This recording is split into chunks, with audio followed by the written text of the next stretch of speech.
بسم اللہ الرحمن الرحیم۔ میں ہوں ڈاکٹر محمد اختر۔ آج ہم پڑھتے ہیں ریپٹری کا روبرک نمبر 4، ابیلٹی انکریزڈ قابلیت کا بڑھ جانا یا قابلیت بڑھ گئی ہو اس کو کہتے ہیں۔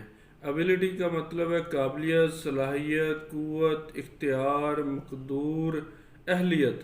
انکریزڈ اضافہ ہوا، meaning physical mental power to perform enhanced، جس کا مطلب ہے کہ بہترین کارکردگی کا مظاہرہ کرنے کی جسمانی ذہنی طاقت۔ انہانسڈ کا مطلب ہے اضافہ شدہ، بڑا ہوا، نرخ یا شرح بڑھانا، سخت کرنا، سنگین کرنا، اونچا کرنا، زیادہ تیز کرنا، پھولنا وغیرہ۔ اب اگر کسی ریپرٹری کے اندر ہمیں ابیلٹی انکریزڈ نہیں ملتا تو ہم نے اس کا کراس ریفرنس یعنی دوسرے نام سے اگر اس کو تلاش کرنا ہے تو پھر آئے گا کنسنٹریشن ایکٹیو۔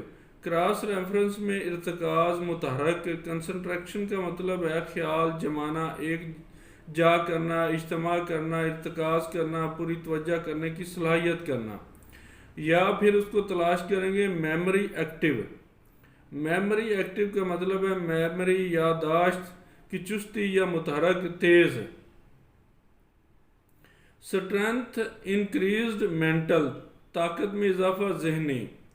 ڈیزیز کنڈیشن یعنی کون سی ایسی فزیکل ٹرمنالوجی کے حوالے سے جیسے آج کل بیماریوں کا نام رکھا جاتا ہے، لیا جاتا ہے، تو کون کون سی بیماریاں اس روبرک کے اندر آ سکتی ہیں؟